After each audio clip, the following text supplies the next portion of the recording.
Next up, mate, we see just a bit of pub banter, with me using the rhyming slang potato peeler for Sheila, which of course means woman.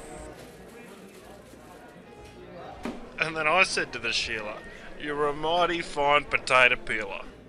Yeah? And what'd your mum say then, Breezy?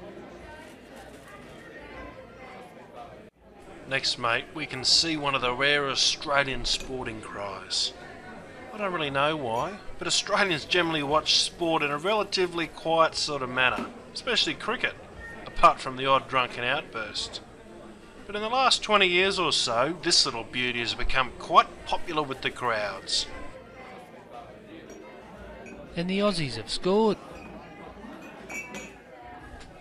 Aussie, Aussie, Aussie! Oi, oi, oi! Aussie! Oi! Aussie! Oi! Aussie, Aussie, Aussie! Oi, oi, oi! Next up, mate, we have a particularly disgraceful attempt to sing the Australian national anthem. The anthem itself, Advance Australia Fair, was written by a Scotsman in 1870, but only displaced God Save the Queen in 1974. Just to repeat that, mate, Aussies sang God Save the Queen till 1974. Hard to imagine. Anyway, a lot of Aussies would prefer waltzing Matilda, and some of them have trouble remembering all of the words to Advance Australia Fair, especially after a few coldies.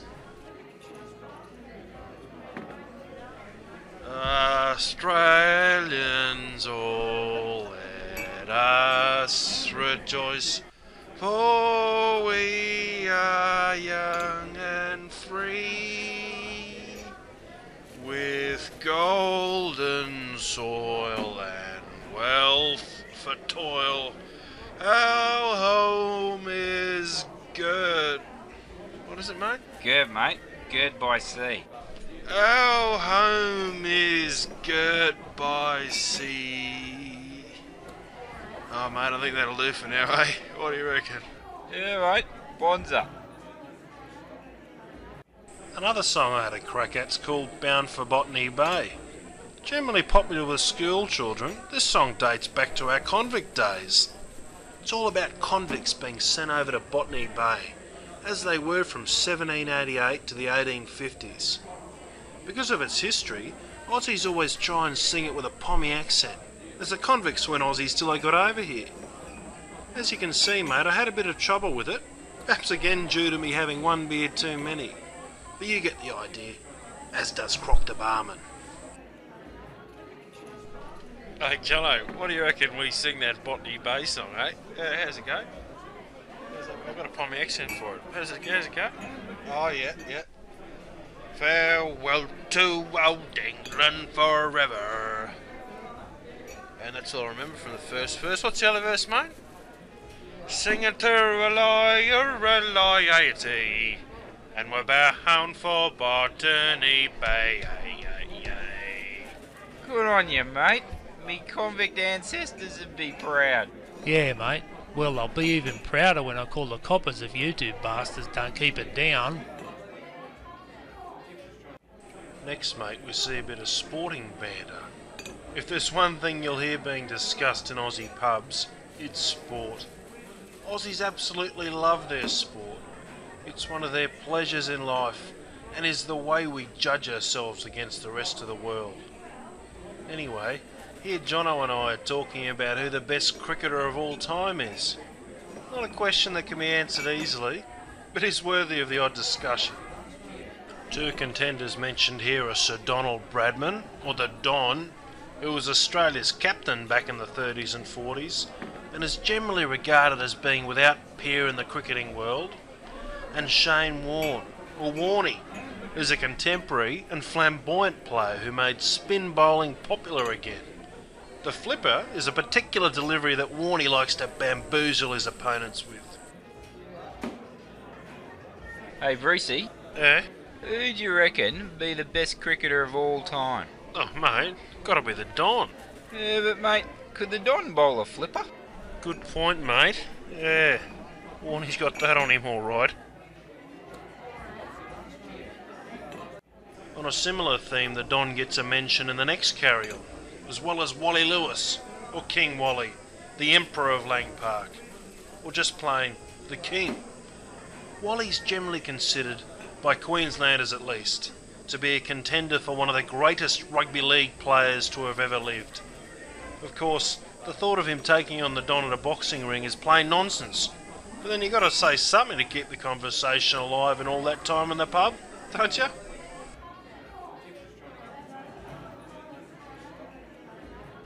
Oh, mate, how about this one then, eh?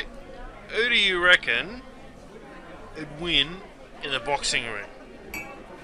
Wally or the Don? Mate, can the Don bring his bat? Oh, mate, don't be stupid. Tough one. Continuing with sport and Australian sporting heroes, one of the great sporting stories involves a certain David Boone. Now David, or Booney as he's known, was one of the 385 men who have represented Australia in the great game of cricket. However, that isn't why he's considered a legend amongst Australians. No, that honour has been bestowed because on a certain flight between Sydney and London, while on cricket duties, Booney managed to drink a world record 52 tinnies, that is cans of beer. It's a feat that's still celebrated some 15 years later, and with good cause. Mate, did you hear about the time that Booney drank 99 stubbies on a flight from Hobart to Launceston? Oh, fair dinkum. Fair dinkum. Oh, crikey. Does your language have a special word that people yell out when someone's drinking a beer? Well, to be more accurate, drinking all of a beer? Well, here's ours. Skull, skull, skull, skull! Hey!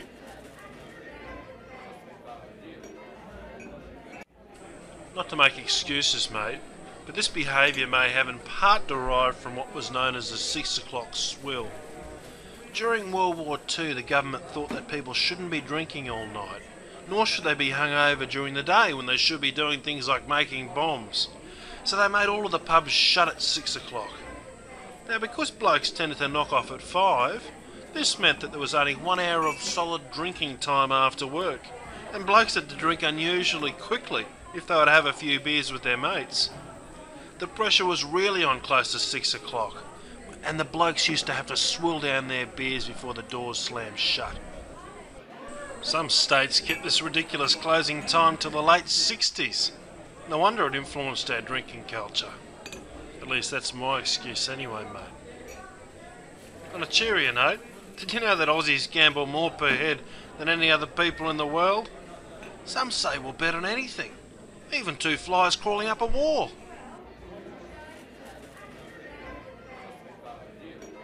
Hey, Jono. Yeah, mate. See those flies over there, mate? Mate, where? Oh, just there, mate. Oh, yeah. So? Mate, I reckon the one on the left will get to the top before the one on the right. Pig's arse it will. Bet you it doesn't. Rightio, mate. You're on. That'll be $5 in my pocket before the night's out. No worries, mate. I know me flies, that's for sure.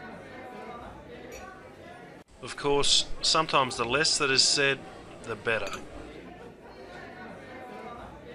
And then I said, look, mate, I'll drink on the footpath whenever I bloody well want it. Yeah? What did the coppers say to that? One of Australia's most famous poems, The Man from Snowy River, was written by the famous Banjo Patterson and published in the Bulletin in 1890. It contains powerful bush imagery that Aussies have always related to and is still recited by Aussies every now and then, including pissed Aussies in a pub. There was movement at the station, Jono, for the word had passed around that the colt from Old Regret had got away. Keep it down, Banjo. Of course, sometimes, mates can just have too much to drink. It's about this time you call them a cab. I'm Aussie who's an income bloke. I love a Butte beer. And what's more, I love me pies. La la la la la la la la la la. Sing on the inside, Brucey. The inside. I love you, Breezy. I love you too, mate. Aussies are, of course, masters at forcing people to drink with them. This is even if you've been drinking with someone all evening, and it's quite clear you don't need another. Peer group pressure at its worst, mate? Speaking from hard experience, in the Aussie culture, it's very, very difficult to turn down a drink. As you'll see here, there are just too many buttons to push, mate. It's too easy, really. Make sure you have a look at how many expressions Jono uses to try and tell Bruce that he's had enough, and is, well, a bit pissed. What are you drinking, mate? Nice shout. Oh, just a water, mate. I'm as pissed as a fart. Oh, come on, mate. No, mate. I'm as full as a gook. Mate. Sorry, mate. I'm as pissed as a newt. Mate, don't park on me. Mate, I'm absolutely paralytic. Oh, you bloody piker. I told you, I'm blotto. Off me tree. Absolutely muted. Oh, mate, what's bloody wrong with you? You're sounding like a bloody person who doesn't have a drink with his mate. Well, mate, if you put it like that, I can't let a mate down now, I suppose. Oh, good on you, champ. That's the Anzac spirit shining through all right. Finally, mate, we'll delve back into cricket history to the Bodyline series of 32-33. We talk about this in detail in our sports terms section, mate. Suffice to say here, the captain of the English cricket team was not very popular at the time, and, to be blunt, is still not. Old conflicts die hard down under, mate, especially when they involve the English. Hey, Breezy. Yeah, mate. Mate, if that Jardine fellow was here right now, what do you reckon you'd say to him? Who? Douglas Jardine, mate. The English cricket captain during the Bodyline series of 32-33. You know, the bastard who had them bowl at the Don's body to try and get him out after years of trying. Oh, that bastard. Mate, I'd tell the pommy bastard that I wouldn't piss in his ear if his brain was on fire. Yeah, mate. I'd probably just poke him one in the eye. The pommy bastard. Well, mate, I think I've finally talked you through the pub scenario. So why don't you go back for another squiz, take your time, have a bit of an explore, play the games and use the dictionary. You'll be right, mate, and next time you hit the rubbity down under, you won't be shocked by the behaviour or the language of the locals.